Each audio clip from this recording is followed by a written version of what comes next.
kusoo dhawaada barnaamijka samawade oo aad ka maqashaan warbaahinta hayaan ee gaalkacyo. toddobaadkan waxaan ku eegi doonaa mawduuca ah kooxda shabaab dhibaatooyinka ay ku hayso shacabka Soomaaliyeed kuma eko oo kaliya xasuuqa balse waxay caqabad weyn ku tahay wax soo saarka shacabka Soomaaliyeed taas oo si toos ah u waxyeeleynaysa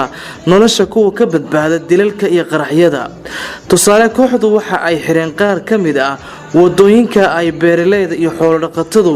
ku ibgeen lahaayeen badeecooyinkooda, sidoo kale waxa ay ka qaadaan baad xad dhaaf ah taas oo nolosha ka dhigtay mid aan isbixinaynin. waxayna taasi sababtay in beeraley iyo xoololey badan inay awoodi waayaan inay qotaan beeraha isla markaana ay dhaqdaan xoolaha.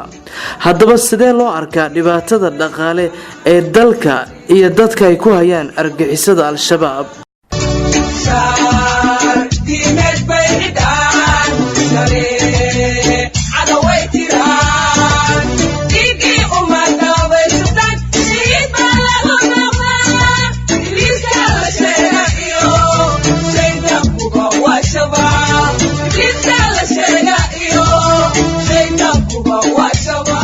barnaamijka waxaa marti ku ah aqoon-yahan bartay cilmiga dhaqaalaha oo ka waramaya waxyeelada waqtigan arrinkaasi ay keeni karto, iyo sidoo kale macalin muuse oo ka mid ah culimada gobolka Mudug oo isna naga warbixin doona waxa ay diinta islaamku ka qabto in ummadda sidan loo ciqaabo. mar kale iyo ku soo dhawaada barnaamijka samawade. dhageystayaal sidaad ku maqasheen hordhaceena barnaamijka waxaan ku eegi doonaa mawduuca ah kooxda shabaab oo dhibaatooyinka ay ku hayso shacabka Soomaaliyeed kaliya aysan ku ekeen xasuuqa balse caqabad weyn ay ku tahay wax soo saarka shacabka Soomaaliyeed kadib markii ay xayiraado badan saareen nolosha qaar ka mid ah beeraleyda iyo xoolo dhaqatada. ugu horeyntii waxaan ku soo dhaweynayaa barnaamijka aqoon-yahan Daadir oo bartay cilmiga dhaqaalaha isla markaana naga warbixinaya sida arrinkan ay saameyn weyn ugu yeelan karto nidaamka dhaqaale ee bulshada. runtii cilmiga dhaqaalaha ama economicsku arrintan wuxuu ku qeexaa inay tahay the seriously section ama cunaqabateynta yacni ugu halista badan markay timaado. inkastoo aan ogsoonahay cunaqabateynta wadan la saaro inay tahay mid u gooniya wadankaasi waxyaabo uu dhoof soo saaro inuu yacni uu beecgeeyo uu gado, laakiin arrin yacni ama tuulo ama deegaan yar oo ay ku nool yihiin dad ka yar 40,000 oo qof oo raashinkii biyihii iyo waxyaabihii daruuriga loo keenay hadii laga hor istaago wadada laga xiro. runtii midaas waa waxa loo yaqaan serious economic situation, xaalad yacni khatar oo dhaqaale oo saaran dadkaasi. marka waa arrin runtii aad iyo aad baaxad u weyn, waa arrin yacni keeni karta waxyaabo cuqubo ay ka mid tahay oo in dhacdo nafaqa daro kale in dhacdo oo dadkaasi noqdaan dad aad u baahan maadaama yacni aysan helin waxyaabihii u baahnaayeen. sidoo kale waxaa noqon kartaa inay dadkaasi ay ku dhacaan waxa loo yaqaano inflation oo ah sicir barar, maadaama yacni qaar walba oo ay yaalaan 100 kiish oo bariis waxa laga yaabaa maadaama waxay soo galeen deegaanka in ganacsadihii uu kiishkii uu ka bixiyo meeshuu ka ahaa 20 inuu ka bixiyo $40 maadaama uu leeyahay wax kale ma soo socdaan. taasna marka dadka rayidka ama dadka danta yar ayay u keenaysaa dhibaato. waan arrin runtii musiibada iska leh. waxaan loo baahan yahay dadku inay gartaan ama ururkan inuu garto dadkan dhibaatada ay u geenayaan dad shacab Soomaaliyeed ah oo ay ka qaadaan. waa maxay danta ugu jirta al-shabaab in ay cunaqabateen dad sida oo kale oo rayida aan hubaysnayn ay saaraan? runtii danta ugu jirta ururka al-shabaab oo ogsoonahay in dhibaato weyn ay u geystaan shacabka Soomaaliyeed haddii ahaan lahayn kuwa jooga wadamada dariska sida Kenya, Uganda, Ethiopia iyo wadanka Soomaaliyeedba. runtii iyaga marka la fiiriyo waxa ugu jirta dan maadaama yacni dadkaas la cunaqabateen ay yihiin dad yacni awal ay dagaal iyo weerar ay ku hayeen. haddii marka maanta ay saareen cunaqabateen runtii ninku dilay iyo ninku cunaqabatay ninkaasba awalba waxba kuma reeban. marka يعني danta ugu jirta waxa weeye in deegaankaasi dadka ku nool oo laga yaabo in askar ama military ay ku jiraan dadka ku nool gudaha deegaankaasi aligeed inay u dhibaateeyaan dhammaan shacabka ku nool deegaankaasi haddii ahaan lahayn waayeel haddii ahaan lahayn caruur haddii ahaan lahaayeen yacni dadka kale ee dantooda aad ku yartahay marka muhiimaddu waa arrintaas yani waa in dadka yani la cunaqabateeyo oo dhuunta laga xiro waana wax aan loo baahnay innaba bilaadanimadana aan ku habboonayn cunaqabateynta aan ka hadlayno waxaa kaloo ku jira waxay xireen wadooyinka ay beeraleyda iyo xoolo-dhaqataduba ku iibgeyn lahaayeen badeecooyinkooda sidoo kalena waxa ay ka qaadaan qaar ka mida badeecadahaasi waxay ku tilmaameen sakawaad xaddhaaf ah taasoo marka la eegana nolosha ka dhigtay mid aada u adag maxay ku kala duwan yihiin dilka bareerka ay dadka loo geysto iyo cunaqabateynta noocaan ah horta labadaba waa laba aada u daran yani qofku dilay iyo qofku cunaqabad ka qaaday sakawaad ka qaaday ama ku cunaqabateeyay dilka markii la yiraahdo iyo cunaqabateyntu labadaba ma sahlana waxaana kasii daran waxyaabahan ay ugu magac dareen sakawaad oo runtii ah waxyaabo aada iyo aad diinta islaamku ay uga soo horjeedo in dad islaama oo soomaaliyeed in ayagana laga qaado waxaa loo yaqaana sakawaadku waa arrin runtii ururka al-shabaab ay soo siyaadiyeen oo ay rabaan keliya inay ku sameeyaan yacni dhaqaale ay ku sameeyaan oo dadkaasi masaakiinta ay ka ururiyaan waxaa maqlayna dhowaan in gobolka galgaduud oo kale ay dad xoolo dhaqata intay qabteen ay ka qaadeen xoolo ay ka qaadeen kadibna yiraahdeen xoolahani waa xoolo idinku ay lahaadeen laakiin ay ka bixin weeyeen sakawaadka marka qof 40 xoola haystay in laga dhaco ka bacdina la yiraahdo xoolaha anaga xalaal binoo yihiin waa noo banaayiin runtii waa musiibo aad u weyn waxaana ka mid tahay dhibaatooyinka ururka al-shabaab ay ku hayaan shacabka Soomaaliyeed waxaan loo baahan yahay in loo istaago in laga hortago shareecada islaamku waxay qabtaan sakawaadka in qaab nidaam ah loo qaado oo loo yaqaan sanado loo qaado laakiin in la yiraahdo wax walba ay haystaan ha laga soo dhaco wax walba qofkii ka hor yimaadeen hal la dilo runtii waa dhibaato aad u weyn lamana baahna waxaa loo baahan yahay in waxaasoo kale ay ka waantoobaan waxaa loo baahan dadka Soomaaliyeed inay siiyaan xornimo ay siiyaan maadaama qaraxyo iyo dil iyo boob ay iskugu dareen waana ka soo horjeednaa arrintaas dhibaatada ka dhalanaysa marka cunaqabateyn loo geysto dadka hadda aanu kasoo hadlaynay maxay saameyn uu ku yeelan kartaa bulshada laga yaabo goobaha la cunaqabateynayay kusugan kuwa aan ku sugnayn ee goobaha kala jooga ama runtii magaalooyin kale ee dalka Soomaaliya ku sugan saameyn ceenkee bay ku yeelanaysaa cunaqabateynta waqtigan saaran qaar ka mid ah bulshada xoolo dhaqatada ama kuwa beeraleyda oo aan ogsoonayn bulshada ay u yihiin laf dhabar aad ma santahay runtii marka cunaqabateyntu la saaro deegaan waxa u moodaa inay tahay mid yani dhibaatadeedu ay aad u saameynayso dadka bulshada ku nool deegaankaasi tusaale ahaan waxaa dhici kara inflation ma dhici karo loo yaqaano baalkan sicir bararka la yiraahdo sidoo kale waxaa dhici kara nafaqa darro oo dadkii ku noolaa gudaha deegaankaasi ay noqdaan kuwo yani wax badeeca ama wax raashin aan helin taasna waxay keenaysaa inay badato tirada nafaqa darrada sidoo kale waxaa ka imaan karta in yani dhaqaalihii ama sicirkii gudaha yaala inay siyaadaan oo alaabtii kiishkii oo kale bariiska oo kale in yani qiimo ka sarreeya qiimihii hore in lagu gado oo qofka ganacsadaha uu lacag dheeraada uu saarto maadaama meeshaasi aysan wax yani badeeca aysan soo gelin waxaa kaloo ka dhalan kara in yani dadkaas ay noqdaan dad u nugul cudurro saa'id ah sida haddii ahaan lahayd cudurrada ka dhasha TB-da oo kale iyo cudurrada malaariyada oo kale iyo sidoo kale cudurro kaloo aan la tirin karin maadaama meesha ay noqotay meel wax walba oo nafaqada la xiriira laga waayay marka waa dhibaato aad iyo aad u weyn yani marka noqoto in deegaan yar la cunaqabateeyo waana arrin runtii dhibaatadeeda saaid u leh sidoo kale waxaa jirta arrin kale oo iyaduna aad u saameyn badan dadka yani xoolo dhaqatada iyo dadka beeraleyda haddii yani lagu soo rogo cunaqabateyn la saaro iyo haddii sidoo kale sakawaadka wax loo yaqaano lagu saa'idiyo runtii laftirkooda suuqay ka baxayaan maadaama aysan jirin meel ay u beecgeeyaan waxyaabihii ay soo saari lahayn in xoolihii yani ay gadan lahaayeen haddii aan la raashinkii iyo sidoo kale qudaartii ay soo jarteen marka waxaa moodaa dhibaatadaasi ay ka dhalatay cunaqabateyntu la saaray deegaankaasi inay tahay mid dhinac walba oo bulshada la xiriir saameyn yaa looga baahan yahay in arrimaha noocaas ay wax ka qabtaan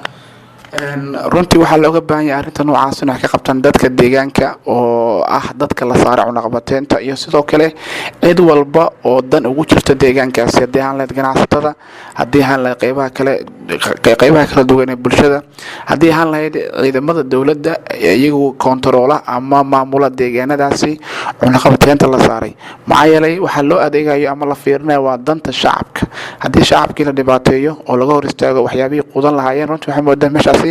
inaysan ka jirin wax nolol marka dadka deegaanka ciidamada iyo cid walbo arintaasi taabanaysa waa inay u istaagaan oo ay cadawga ka dulqaadaan dhibaatadaas shacabka ay ku hayaan falalka gurcan ay shabaab sameynayaan inta badan waa kuwa diinta islaamku aysan qabin waa kan sheekh muuse oo arinkaasi nooga falcelinaya walaalle dadka islaamka inoo noqoteeyo yani la handido kama maalkooda lagu maamulo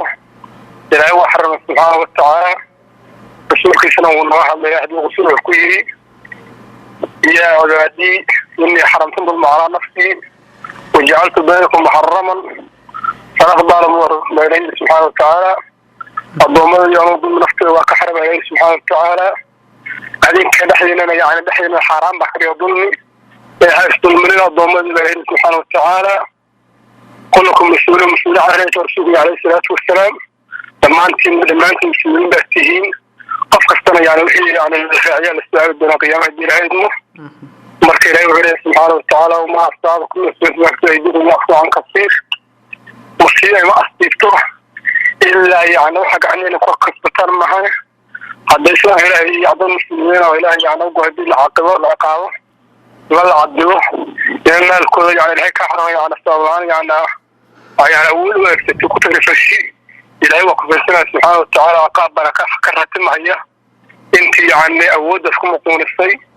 أنت فكر في صدينته يعني لا هلاقي وحكد حلايان عقاب بكد حلايان سبحانه وتعالى مركز ضمان وحاول باغدك المسلمين يعني مسلم على المسلمين حرام في دمه والمال وعرضه رسوله عليه الصلاة والسلام قفك مسلم قفك ولالك كركيس وحا حرامك مالك سنو قاطه لأنه يعني ديجي صداديه لأنه يعني شرفك فيه يحيي الكلامات يقول له أنت وحكا حرام مقرب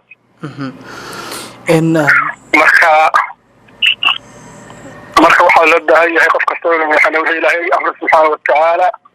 وإسلامك إلهي وعم التعاون على البر والتقوى ولا التعاون على اسم الله سبحانه وتعالى إسلام حرامي يعني السماء خير سوق الميان سوق الميان يعني الشيطان ما يضل بخلي يسلسل سوق الميان يجري بلاد سبحانه وتعالى تعاون على اسم العدوان الذنبي يعليت عداوة الشياطين يضل يمنافقون سوق الميان مقرب waa mahadsantahay sheekh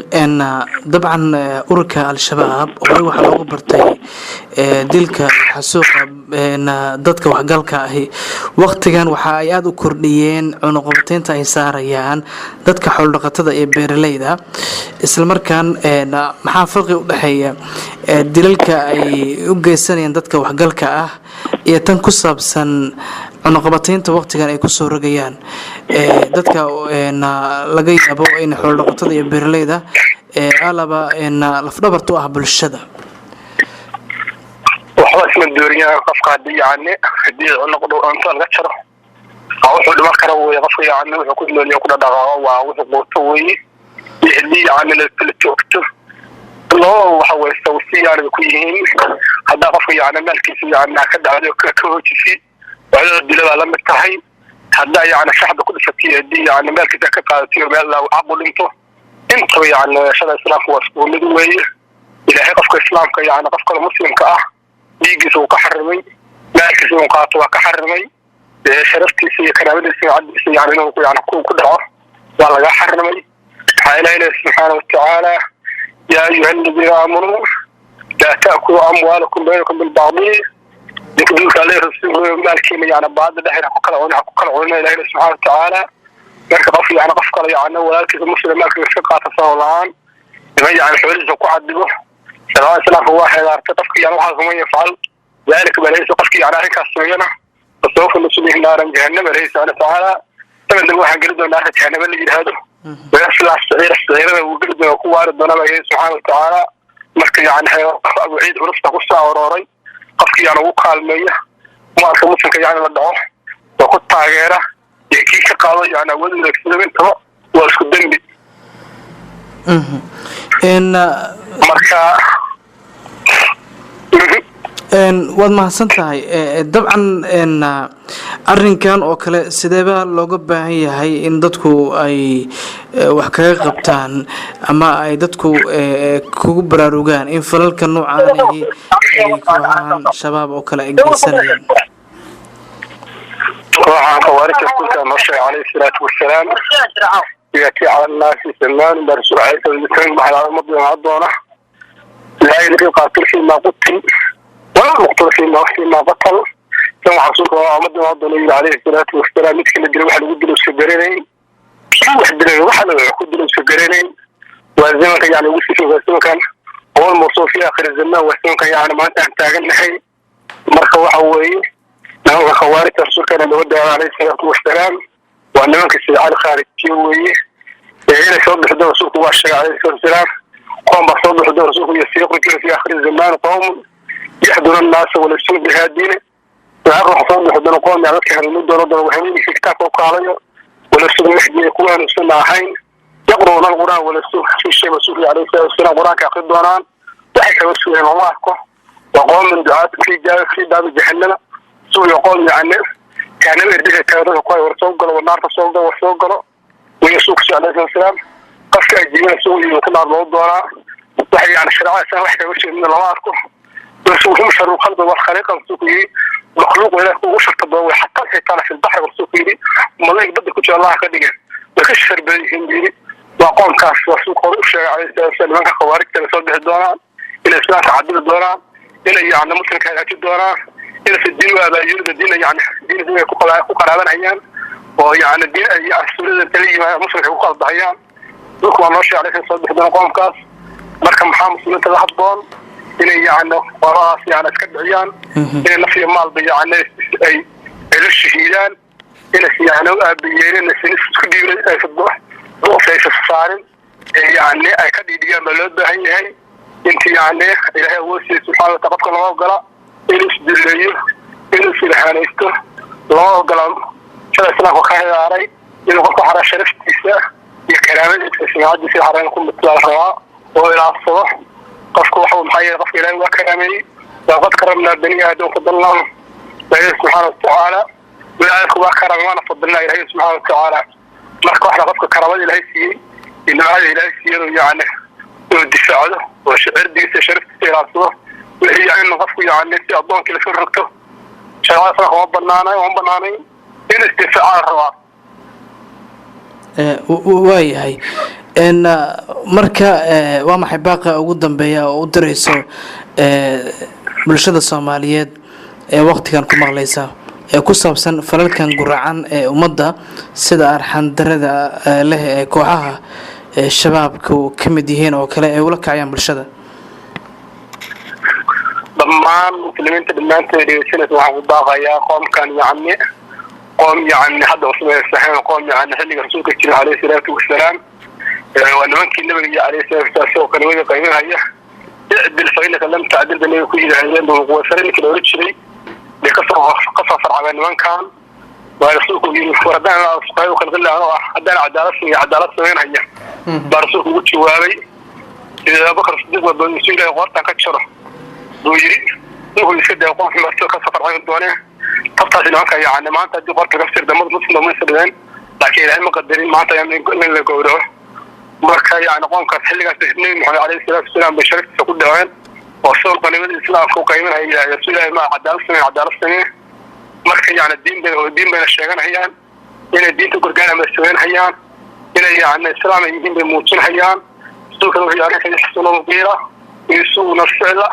قول كوناكين هيان كلام مسلم كم مغان هي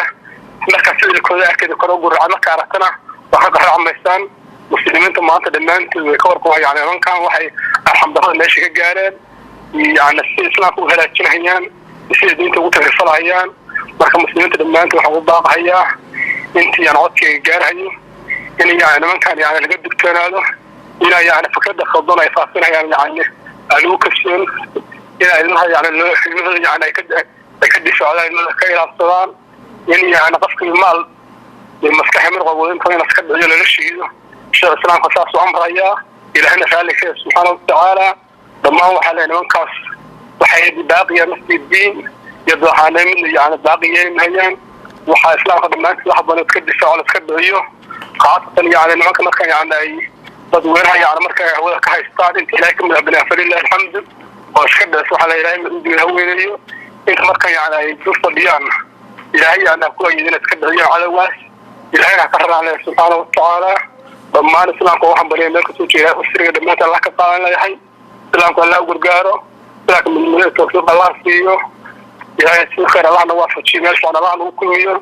وآخر بعد كامل عشان الله نوافق شيء كسوك هذا وبالله التوفيق والسلام عليكم وأقول قولي هذا أستغفر الله لي ولكم والسلام عليكم ورحمة الله وبركاته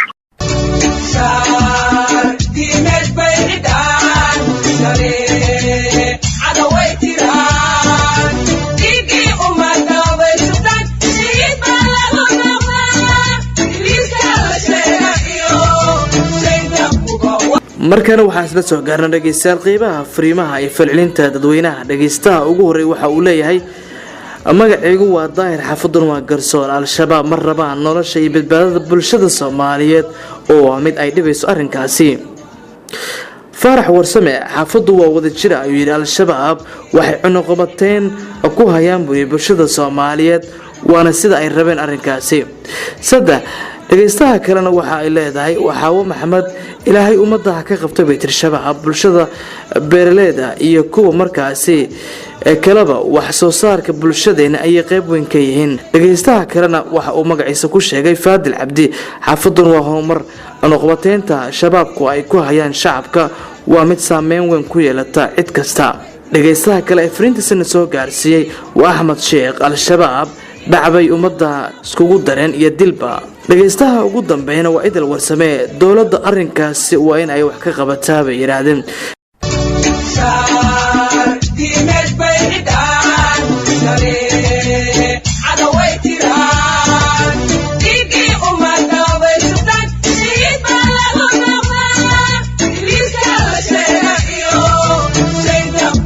dhageystayaasha qiimiga iyo qadarinta inagu mudan barnaamijkan samawada waa naga inta balse waxa xusid mudan dhageystayaal fariimiin aad ku soo diri kartaan hormuud fur 388 ebersan 35 intaan barnaamijkan la mid dib u kulmayno sida in nabadgelyo nool kulantay manaal